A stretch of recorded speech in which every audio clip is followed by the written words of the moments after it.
All right, well, welcome everyone. I'm so happy to see everyone to another one of the Mentor Minnesota's Lunch and Learn. Today it's screening, providing mentoring safety. I know folks are still jumping in, but we're going to go ahead and get rolling to be respectful of everyone's time. But go ahead and if you want your camera off right now, if you're having a bite to eat, by all means, go ahead and do that. I wanted to just start with a little story to kick us off today, and then we'll go into the agenda from there. This is Becky's story. Looking back at her first exposure to mentoring, Becky was concerned about the great responsibility that came with matching vulnerable youth with adult volunteers who would build relationships with them as they would be connected in the match.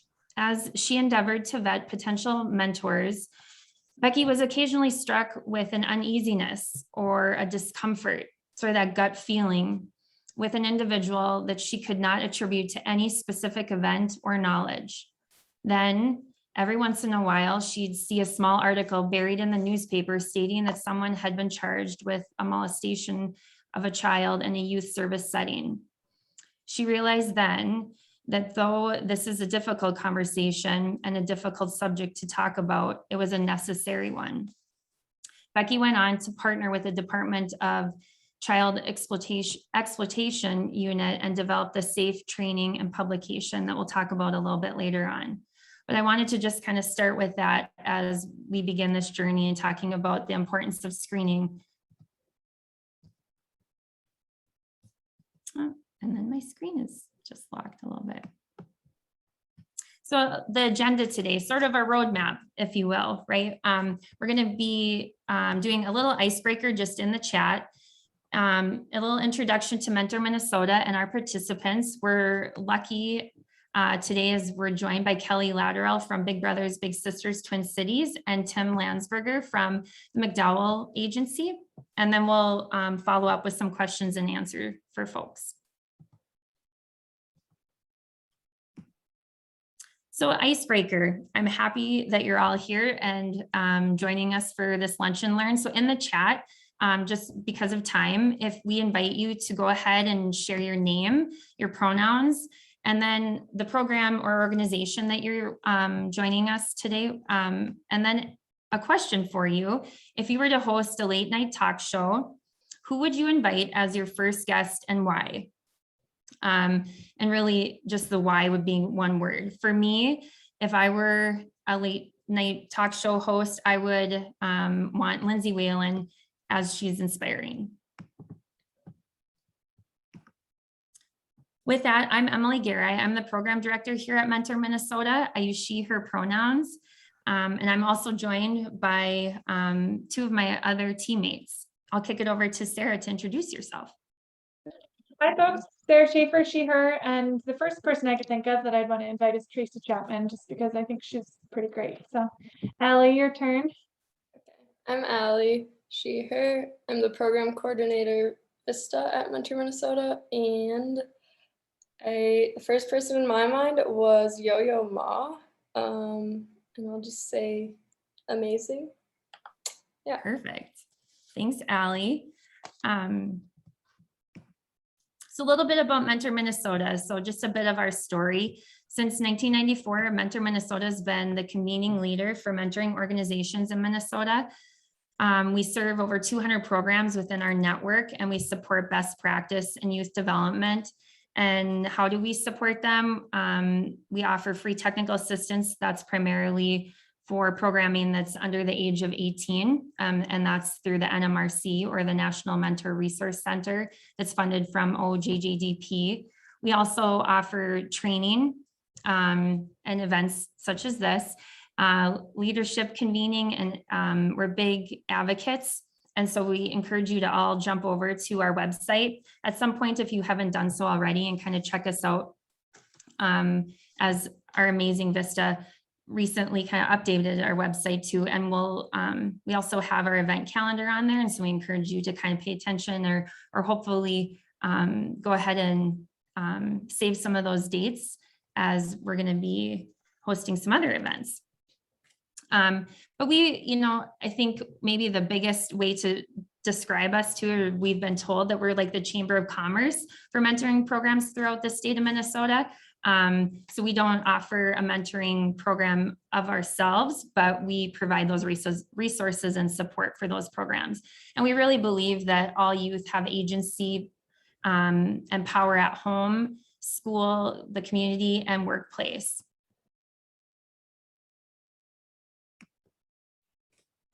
And as I mentioned earlier, we're going to be joined, or we are joined, excuse me, by Kelly Lateral she's the program child and safety specialist from Big Brothers Big Sisters Twin Cities. So welcome, Kelly, and Tim Landsberger, the vice president of the McDowell Agency. But before I kick it over to Kelly, and I'll stop sharing my screen at that point, I really wanted to share one of our big resources, and that's the elements of effective practice. We use the elements of effective practice really as sort of our big tool when it comes to providing best practice.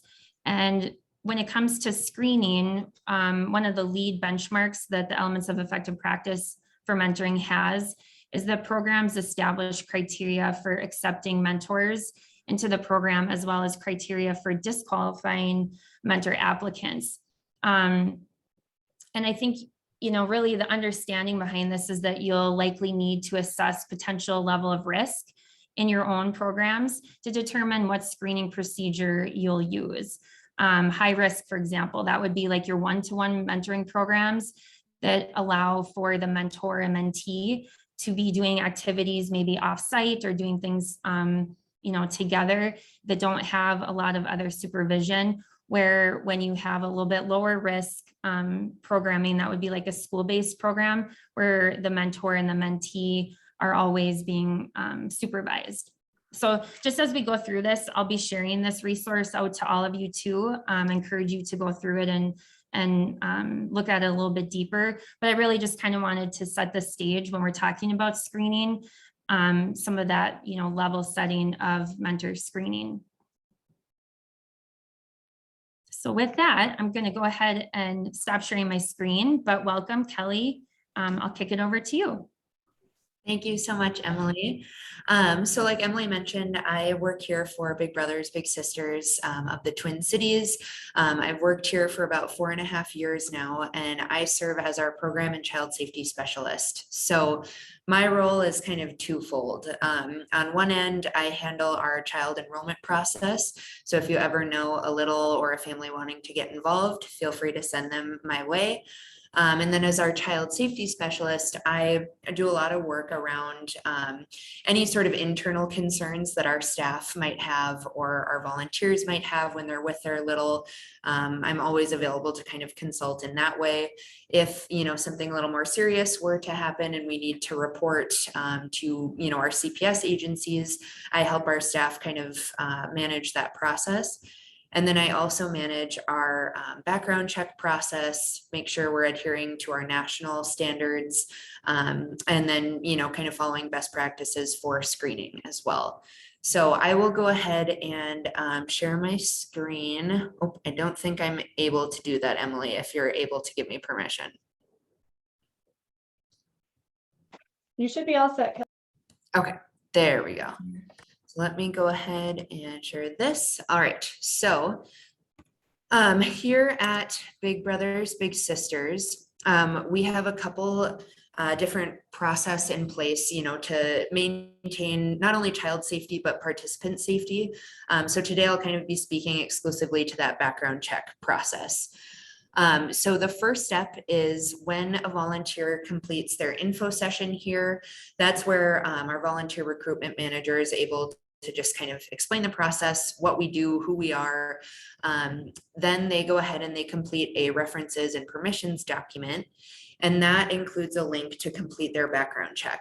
So often we actually receive their background check before they're ever interviewed, which stands to potentially save us some time. If someone were to have something on their background check that's concerning, that would potentially disqualify them from the program. That can save us the time of interviewing, writing an assessment, if we're able to see that beforehand. So usually before we interview a volunteer, we've already received that background check back and have been able to review it. Our background checks do pull information both locally at like the state level and then federally as well. Our specific background check asks volunteers for their addresses from the last 7 years. So they're using that information. You know, if someone's gone to college in a different state, we're still going to see any potential charges that may have happened there. Once the background check comes through, I receive an email notification and I go ahead and review the background check and then upload it into our internal database. And I'll mark that for the assigned coordinator. I'll mark that either needs review or no record. So no record means the background check came back completely spotless, no speeding tickets, nothing like that. Needs review means there's something on it. It could be a small speeding ticket from 5 years ago. It could be, you know, a DUI, something like that. That just means that they need to go in and review it specific to our standards. And we do run different background checks depending on the program type.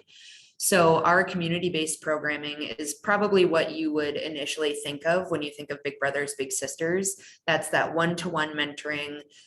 You know, the volunteer and the child are going out into the community to do activities together. And in that case, volunteers do actually drive littles to and from. So our community-based programming requires both a criminal check and a motor vehicle record check. Our site-based programming, because that is more monitored, it's more of a group setting, and those volunteers are never transporting a little, that programming only requires the criminal check. And then we do have a staff member who also runs what we call the public domain search. So that's where they are Googling the volunteer's name, looking at like search engine results, going through their social media platforms, making sure there's nothing concerning there. So that's kind of taking place at the same time that the background check is being run.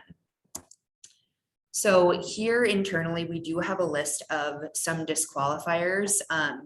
We have what we call permanent and temporary disqualifiers. So permanent disqualifiers are going to be any crime of violence. So any sort of like assault, battery, domestic violence, any sex crimes, any harm towards a child or vulnerable adult, and any history of a cruelty to animals. Those are all permanent disqualifiers that no matter if they happened last year or 12 years ago, if they show up on a background check, we cannot accept that volunteer.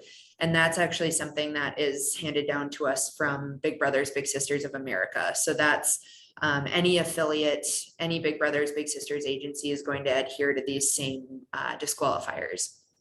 Temporary disqualifiers are where it becomes much more of a case-by-case basis. So those are any sort of like DUIs, drug offenses, a minor in possession of alcohol, theft, speeding tickets, reckless driving, things like that. If those show up on a background check, of course, staff kind of uses their discretion if there are multiple offenses or something like that. But if someone has, say, a DUI on their background check, we need them to be 1 year complete with whatever like punishment was expected of them. So if it was a year of probation, they need to have completed that 1 year of probation plus 1 year. If it was just like paying a fine, it would just be 1 year after, you know, the offense took place. So those we really look at on a case-by-case basis, depending on all of those factors. We also recently instituted fingerprinting here at our agency, which was a huge undertaking, but Big Brothers Big Sisters of America mandated fingerprinting for all staff and volunteers early in 2021. So we were able actually to obtain what we call a live scan fingerprinting machine here at our office. So our staff is trained to fingerprint volunteers in-house at the time of their interview. And once those fingerprints are taken, we print them out and then we send them to the Bureau of Criminal Apprehension to be reviewed. They will notify us if there's anything concerning on a fingerprint report.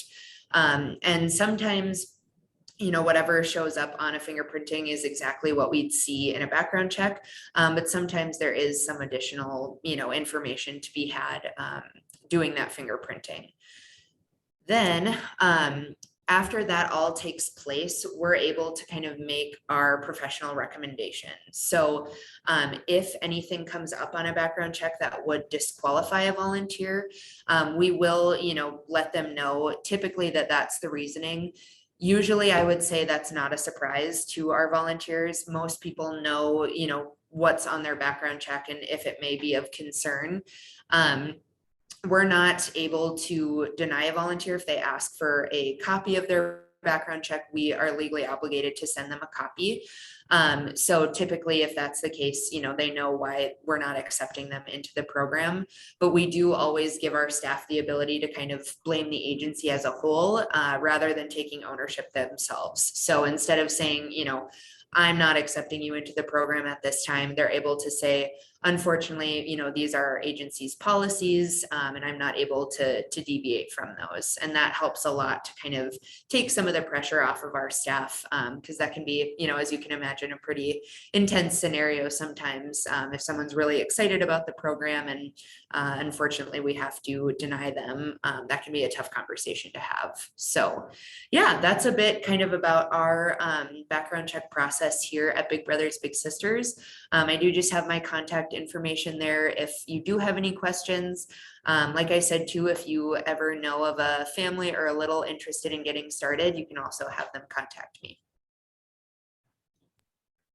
Perfect. Thanks, Kelly. Yeah, you bet. I know I have a Sarah. question for Kelly, if that's okay. Absolutely. Kelly, what is the process like for Big Brothers Big Sisters when screening? Like, I know you talked about the background check process overall, which I mentioned in the comments is currently an enhancement in the elements of effective practice, and we're really pushing for the industry to have more robust opportunities for people to get access to fingerprinting, because as you mentioned, Kelly, it is kind of a process right now for a lot of other programs, and I'm sure Tim, you can talk about that too. But I am curious, so apart from the record, what sort of screening does Big Brothers Big Sisters do in terms of attitudes or beliefs or anything that's not necessarily going to show up on paper? Yeah, absolutely. So I will say kind of first and foremost, our staff, we always let them know that they are the experts in this situation. So we really, we encourage staff to, obviously take what they're hearing and apply kind of their professional opinion, but also to know that that gut feeling that you might get when you're speaking with someone in an interview, that is valid. And that if you are ever made to feel uncomfortable in an interview, we have a lot of kind of internal processes of like going and grabbing another staff member, having them come in, something like that. But just reminding them that that gut feeling is, grounds to potentially deny a volunteer, and letting them know and reminding them that, no one has a right to volunteer in our program. It is a privilege to be able to, mentor a child and serve in that role. So first and foremost, that's kind of, our overarching ground rule for our staff. Aside from that, our interview is pretty robust, and I think it often surprises volunteers, kind of the amount of information we go into. We do, we ask volunteers about their personal lives, obviously, their, mental health, their history of, abuse, things like that. Not to say that if a volunteer has that come up that we're like, oh, sorry, you can't volunteer, but more so that we understand that that could potentially be triggering for a volunteer should that ever come up with a little. And as much as we want to focus on child safety, we don't want to neglect our volunteers' safety either. So we do kind of get into those questions. I'd say the biggest spots where we potentially find red flags in a volunteer's enrollment in the interview is asking them their motivation for enrolling in the program. That's the very first question we ask. So we want to make sure that they, their motivation is positive, and that sometimes people will be well-intentioned and it still may not be the right fit specific to our program. So sometimes you might have someone say, I'm interested in potentially having kids someday, so I'd love to kind of test the waters with a program like this. And in that situation, there's a lot of coaching that probably needs to happen of saying you are serving as a friend and, a positive adult in this child's corner. You are not their teacher, their counselor, their parent. So sometimes it just warrants a little more coaching. And sometimes, that question may kind of lead us to, this is probably not the right fit for this individual. Another step where some potential red flags could come up is preferences. So we're asking volunteers, what they're open to in being matched with a child. And if a volunteer has very rigid preferences, or we have some concerns, during that section about who they would like to be paired with, that's another area where some big red flags can come up. I'd say 90% of our volunteers will say, you're the experts, whoever you think I'd match best with is a great fit for me. But you also may have some volunteers who say something like, I would love to be matched with a 8-year-old white boy who doesn't have a dad, and sort of list this laundry list of qualities in a child, which is a huge red flag. In that situation, we'd say, what about working with, a white child makes you more comfortable than working with a child who identifies as a person of color, something like that. And we really try to avoid the why, like, why do you feel that way? Because that's very kind of accusatory and can put volunteers on the defense. So we really focus on the what makes you feel more comfortable working with, this child versus this child. So those in the interview are some screening tools that we use. And then aside from that, it's mainly the background check, the public domain search, and then the references. So references, I have a lot of people say, oh, your references are just going to say something positive about you. So how is that useful? And most of the time that's true, though I have had it happen where a reference was straight up just like, do not enroll this person in the program, which is kind of shocking to see sometimes. But most of the time in references, you're really looking for kind of reading between the lines. So for example, if a reference says something like, I'm really excited to see she's pursuing this program. I'm so happy that she's doing better now. That's one of those things where you're kind of like, okay, what does that mean? And maybe from the interview, exactly what that means. This volunteer, recently experienced a death in her family or is going through a divorce or something like that. But sometimes, you might not know what they're talking about and you may need to follow up with the reference for more information. Same thing, like if you have a reference, say something like, I'm not surprised he's pursuing this program. He's always so busy and, has his hands in a little bit of everything.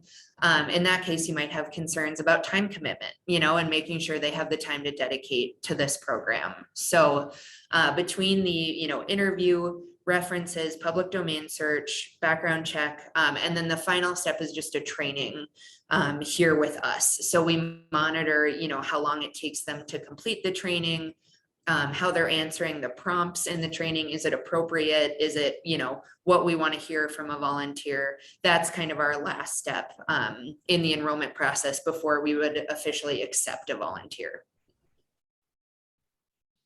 I think that's great, Kelly. I mean, thank you for sharing all that. And also that you're, there's different modalities as far as the application or really that, that process, so that you are learning from other folks that may know this individual. And, there again, it's less scripted too. Mm-hmm. I think sometimes when you're making those reference calls and something might be shared that you can pursue, and then also I think it's interesting that, you're looking at also completing the training.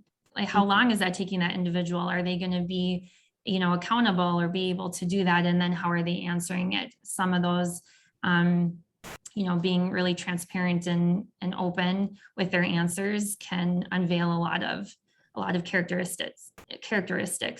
I know that there's a few questions in the chat. Wondering, if you were willing to share some of your reference permissions form, and also maybe some of your training questions to folks.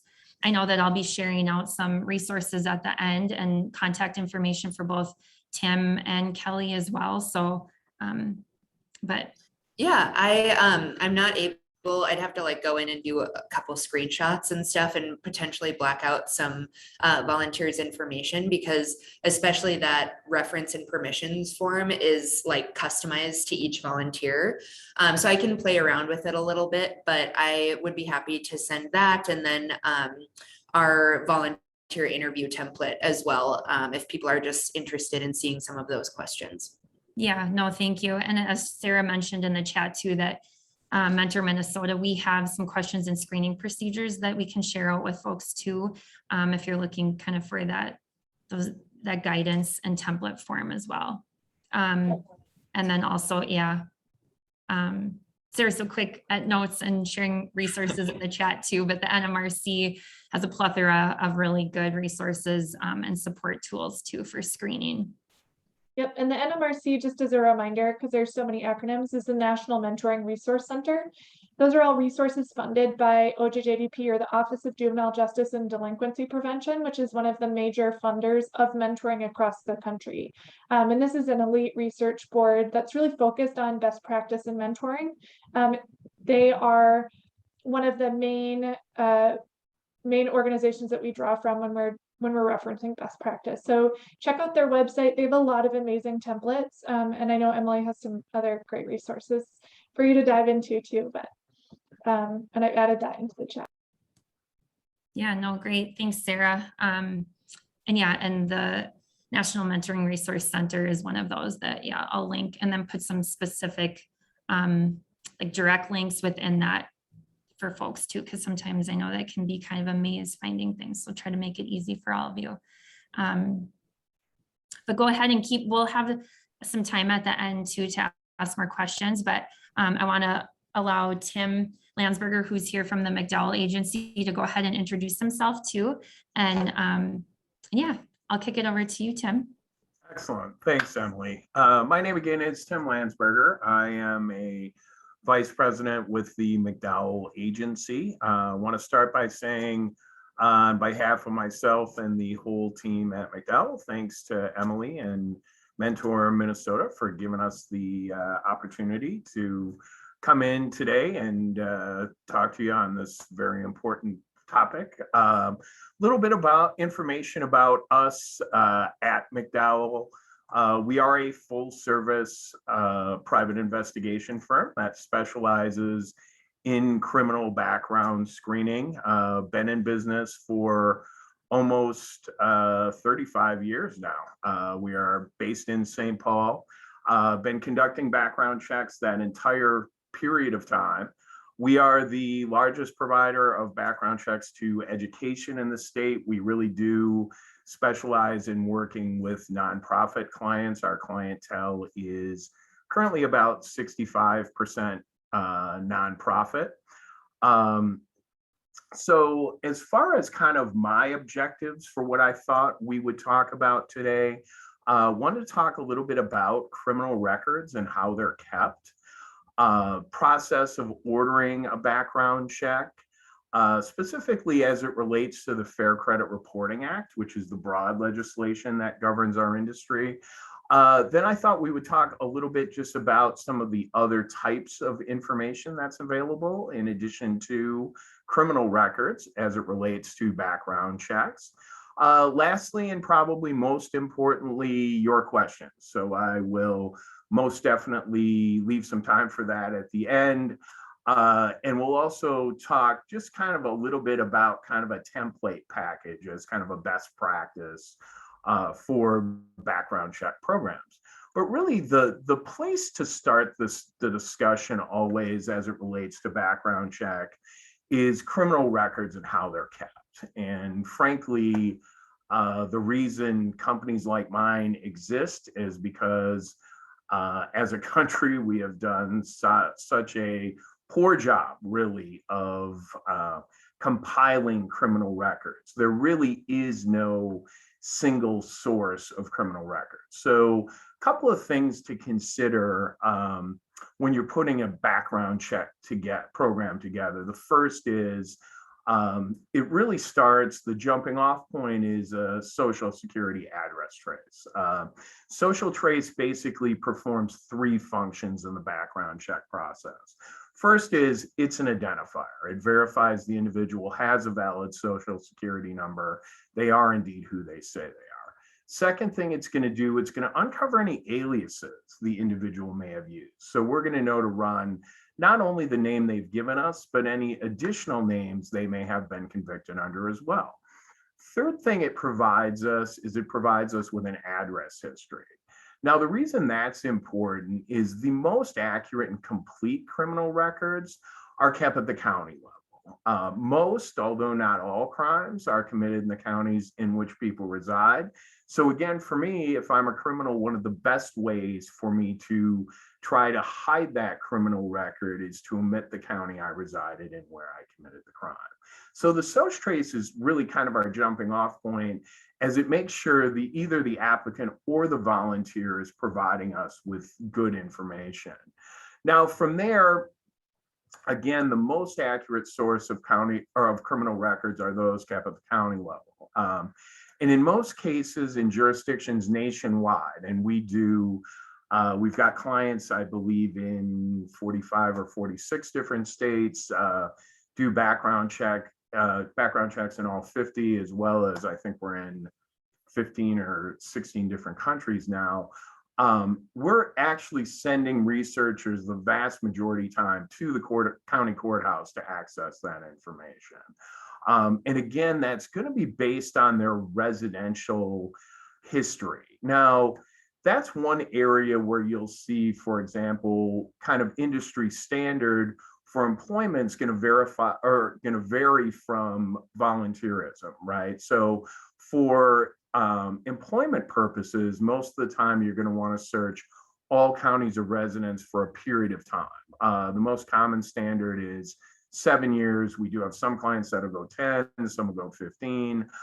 Whereas typically for volunteer programs, you're just going to search the current county of residence. Now, again, this is all customizable. So I'm, just kind of giving you some industry standards. We do have some organizations that work with highly vulnerable individuals that will do a 7-year county search on their volunteers, just as again, because it's not a one size fits all, but as a general rule, most of our organizations will simply do the current county for volunteers and then some historical search for employment. Now, the other information that's available is statewide searches. Now, not every state has a state record repository. Here in Minnesota, we do, the Bureau of Criminal Apprehension. So we are very fortunate to have that resource. Other states, again, for example, California doesn't have a state database. It'll vary both in cost and availability. Illinois, for example, has a police search, but if there's a hit on that, you could be looking at 30 days of turnaround time. So there's other kind of trade-offs too, as far as when you're customizing the program, depending upon your location. Then from there, there's national databases. One search that we would put either employment or volunteer, we put in every package, would be a search of the sex offender registries in all 50 states.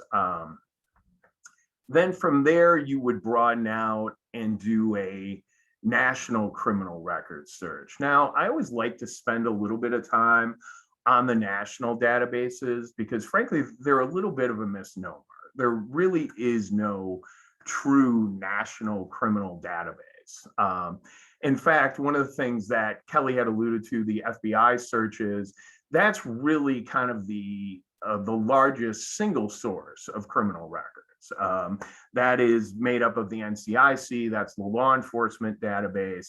And actually that's not available for pre-employment screening unless allowed by state statute for pre-employment or volunteer screening. But just to get back on the FBI database for a second, they have spent decades developing this and tens of millions of dollars. And I've seen their own studies where they claim they've only got 50% of the records in there. which again, explains why even if you are an organization that has access to that database, why it's important to make sure you're checking multiple sources of information. Now, the databases that companies like mine have access to have actually pulled together compilations of records accumulated over time.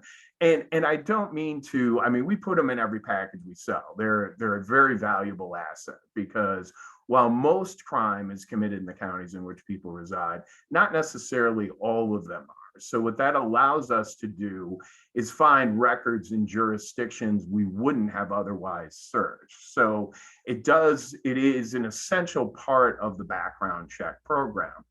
And then kind of the last piece from a purely criminal perspective would be a US federal criminal record check, okay? Those would be any crimes prosecuted by the US federal government. Now, that's a much smaller court system. That's typically where you're gonna see white collar crime, theft, embezzlement, that nonsense at the Capitol, January 6th. Most of that is being prosecuted under federal court. So those courthouses are kept at the district level. So typically, again, going back to kind of similar to how we have county criminal records for the statewide, because we incarcerate a lot more people at the state, obviously, than federal level. If we're searching all counties of residence for the previous 7 years, for example, for employment, for a US federal criminal record search, we would search all US federal districts of residence for employment as well. And for a volunteer package, it may just be the current district of residence. So that those 5 searches kind of make up or constitute the criminal record portion. Now, from there, there's a whole host of additional information available. We can do credit history, credit reports. Typically, though, those, again, you would need to be specific to elements of the job or volunteer opportunity. I know we have some churches that will pull a credit report on those people that are handling money. If you're hiring an accountant or a treasurer in your organization, will they have access to the company checkbook? And there's a few additional credentialing requirements there's basically 3 bureaus that provide that information: Experian, Equifax, and TransUnion.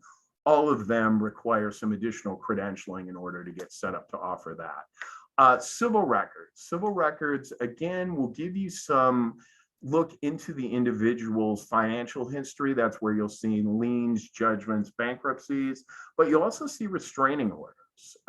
So there is some merit to adding those records as well. The civil records are kept at the county level. Government watch list, terrorist fugitive would probably be the largest. There's also a number of government sanction lists that are specific to industries. For example, fraud, abuse, and control information system would be for healthcare in the event someone is banned from Medicare or Medicaid due to fraud or some type of disciplinary actions in that sense. Driving records, if your individuals are going to be driving volunteers, clients, other employees, maybe they have a company vehicle, those are something you would want to add specific to your package as well. I've seen in the comments, and Kelly had alluded to social media searches.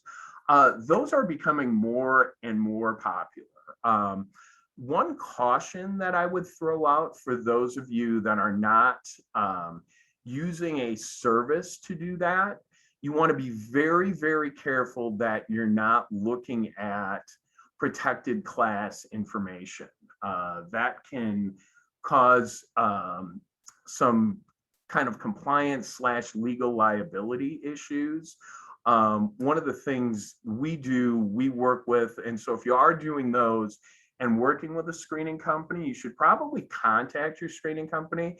They probably have resources like we do, where we have a vendor actually that has a combination of artificial intelligence as well as human analytics that allow them to go in and make sure that no protected class information is viewed when you're doing those searches. Because the challenge obviously with those are that once you kind of ring that bell and you've seen that information, you can't unsee it. And that again can cause some compliance issues for your organization down the road.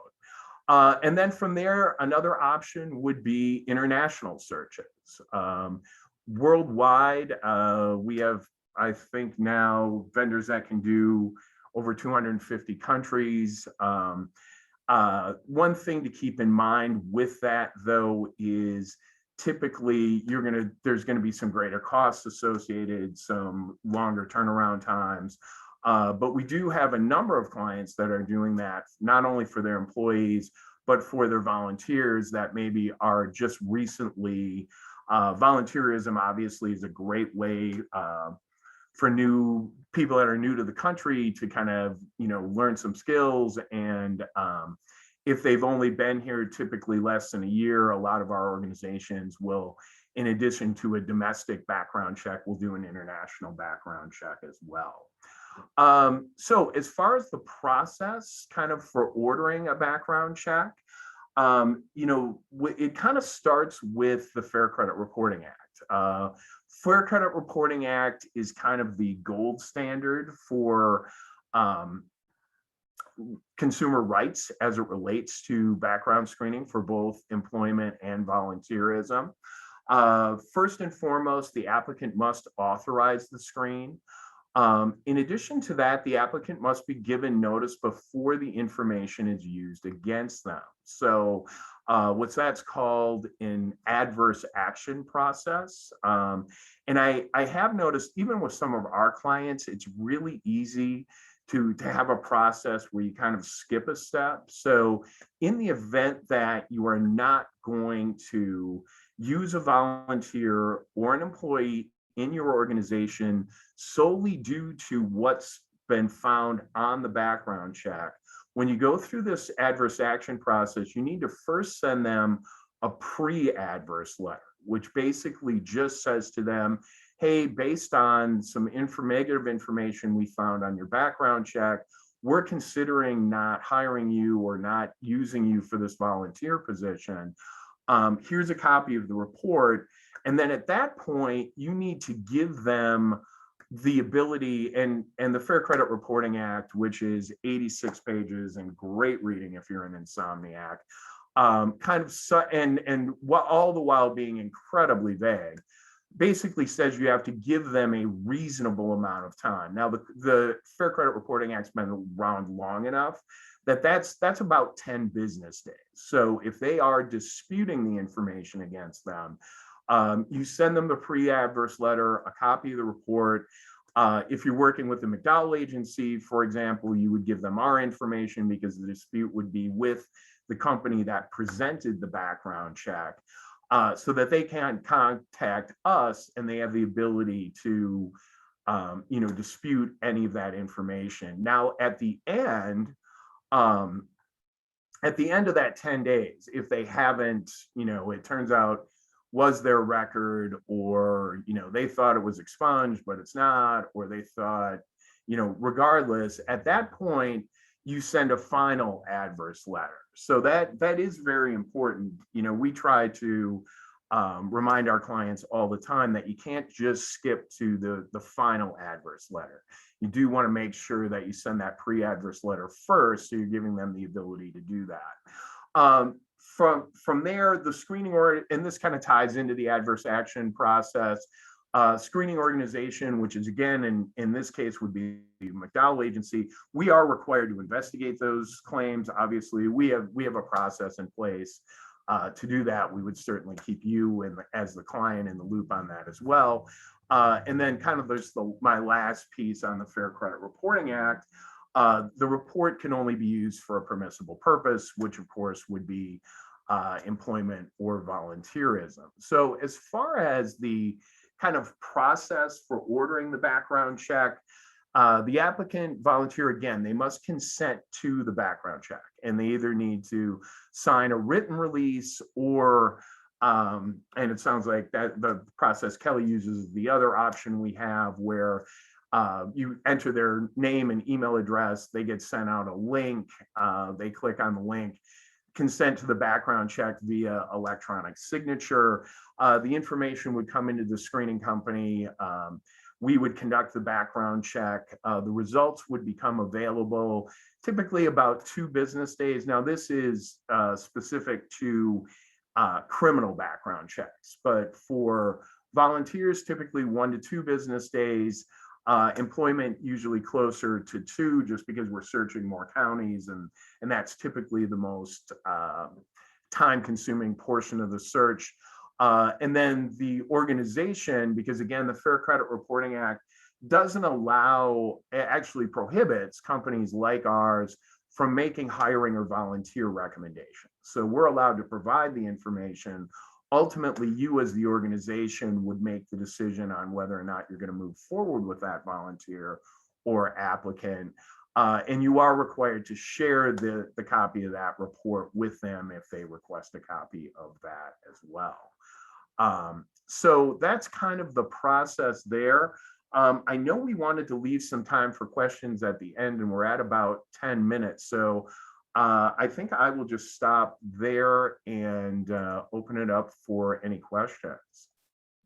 Yeah, no, that's great, Tim. I appreciate you and your plethora of knowledge that you have around all of this. It's, such a crucial resource and so important. I know some of the reading, as you alluded to, maybe isn't the most interesting, but that doesn't mean it's any less important. So I appreciate you highlighting some of that for us.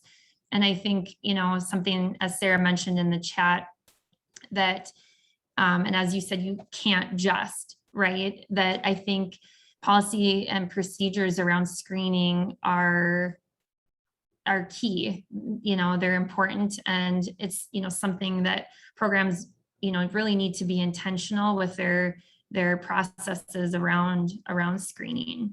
Yeah. So absolutely. And one additional point I was going to add, and not to scare anyone, but FCRA or Fair Credit Reporting Act lawsuits are definitely on the rise. We've seen it's something they talk about in every conference we go to, and hopefully there's no attorneys in the crowd because I don't want to insult anyone. But we've gotten to the way the current law works is it's now for the attorney bringing the litigation, they can actually get their fees covered. So there is an incentive, frankly, to pursue all cases regardless of merit. So at more time than any other in for my industry, and then those of you that are doing screening, it's really an important time to focus on compliance.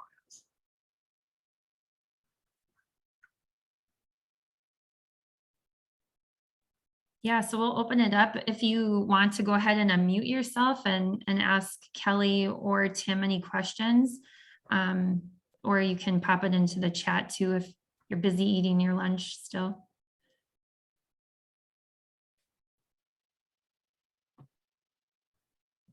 And as Sarah mentioned, or do you want to talk a little bit about that, Sarah, the dismissal letter? Yeah, and if it's okay, I might even just back it up. Do you mind if I talk about the SAFE book, Emily, and the work from Becky Cooper? So I feel like both Kelly and Tim have talked about this a lot, but what we know is that very few perpetrators of crimes against young people, and especially when it comes to sexual assault or molestation, get caught. And according to the research from Becky Cooper, and again, I don't want to scare anybody, but this is a very serious topic. Around 7% of adults, it's estimated, have sexual attraction to young people. And in mentoring programs, we are a target for people who might want to be close to young people. And so having really strong policies and procedures is key to this, because it's important for us to be able to back up everything that we're doing, so that if there is an issue, and I know that, I have had many years as a mentoring program director, and we've had issues.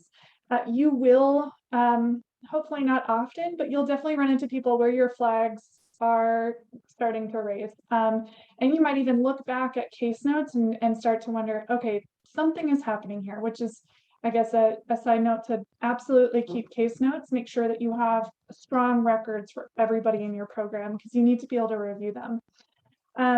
A resource I'm going to share in the chat, which is also in this slide, is the Screening Applicants for Effectiveness. This book, frankly, completely changed my approach to screening when I first encountered it many years ago.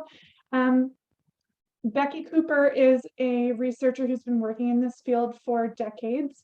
And she worked with, I believe it was the San Diego Police Department for many years, working explicitly on child safety. And so noticed, yeah, Kelly, the book is so useful. I think my copy it's highlighted like every other sentence. And she gives additionally some really good questions to ask, questions and procedures for screening applicants. But you know, Tim has been talking about these background checks, which are incredibly important, and she references that too. You need to know that, but the majority of abusers are not going to be on any sort of background check of any kind. It is, of course, complicated because, as Tim mentioned, there are like 10 different 10 different lists that they could be on at any given time, but it's important for us to have our own internal mechanisms for being able to say yes or no to somebody. We do recommend that if your red flag is raised, that is an old, like, it doesn't matter how small it is. And if it was just one person out of 10, if you get a weird feeling, you don't need to have them in your program and probably shouldn't. And that's just, you know, Kelly, you had a great bit earlier, like, it is not a right to be a volunteer in our program, and you just need to remember that. So I'll say that's just an amazing book, really eye-opening. Read it with, you know, a lot of kindness and softness to yourself, because it is a pretty dark read. And I think in the future, Mentor Minnesota will try to invite Becky back. I know that we had her a few years ago to provide some research on this. But I guess my ultimate point, great book, please read it. Make sure that you are protecting yourself and your program by having really strong policies and procedures around screening, because litigation is a serious issue, as is any sort of bad press that might come from a disgruntled mentor recruit who might think that they're being treated unfairly. So the more that you can protect yourself, you're also protecting young people from people who might not be there for them. And then my very last resource, and I'm not sure, Emily, if you had this in here, but we've talked a lot about kind of what might be the very strict reasons you could be a mentor in the program. Maybe it's a geographic area, maybe it's you have a clean background check, but there are also some attitudes and beliefs that you might consider screening for. There's a new resource called the LGBTQ Elements of Effective Practice Supplement, which has some really good screening ideas for how to screen against attitudes and beliefs that might not mesh with the youth in your program or your mission statement even. So just an idea to think about how you're screening your volunteers to align with the mission of your program.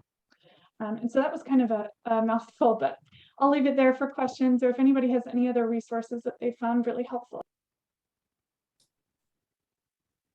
Yeah, no, that's a great point. And as I started or kicked us off with Becky's story, that was directly from the Screening Applicants for Effectiveness book, and really where, you know, her idea for partnering with the police department and was really leaning into that gut feeling. And yeah, so I think it's just something to not dismiss, but all really good discussion, even though it's hard to talk about sometimes. Can I ask, oh, go ahead. with that scare for liability lawsuits, is it a fair statement that a lawsuit by a disqualified volunteer is much less likely than a disqualified employee, simply because what they've lost is much harder to prove? So hopefully for those of us who are doing the mentoring for volunteers, that it's not that we don't have to worry about it, it's just that it's not as great a risk.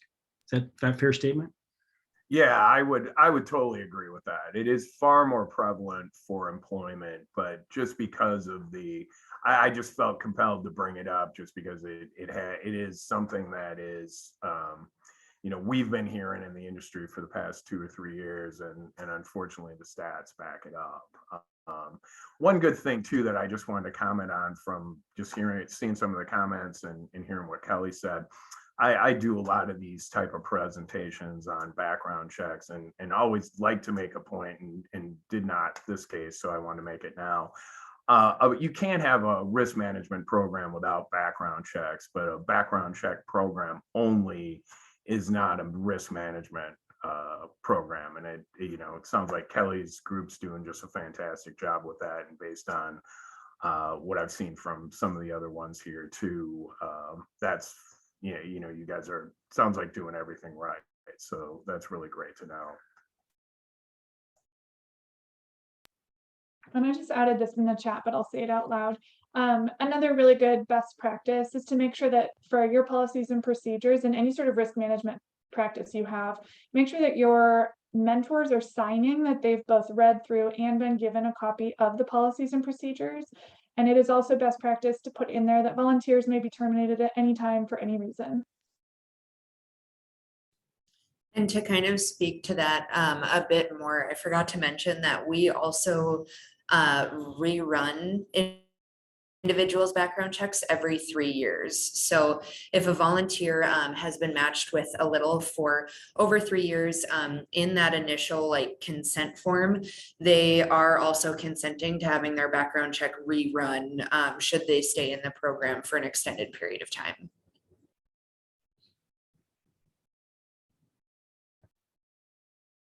Yeah, no, that's great, Kelly, that you bring that up. And, I think disclosing all of this information to those that you're screening, as Tim mentioned, is protecting not only your organization, but the individuals involved. And so it's, I think it's worth all of those intentional efforts right from the jump that you're doing things in a really thoughtful, organized way. And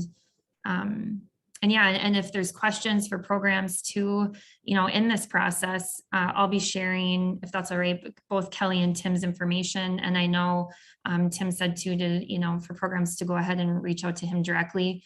I'll say he's great at responding almost immediately and answering his phone. So I'll give you a little shout out to that too. Your accountability is great. But to go ahead and to, if you have questions, to reach out to us too, as we've kind of been through this process multiple times and can continue to share out resources and help support all of you too. I know that there's not enough time to get into all of those screening processes, and I know some of you are probably jumping off, but I wanted to say thank you so much, both Kelly and Tim, for taking your lunch hour today to be with us. And again, I'll do a wraparound email with resources and contact information for all of you.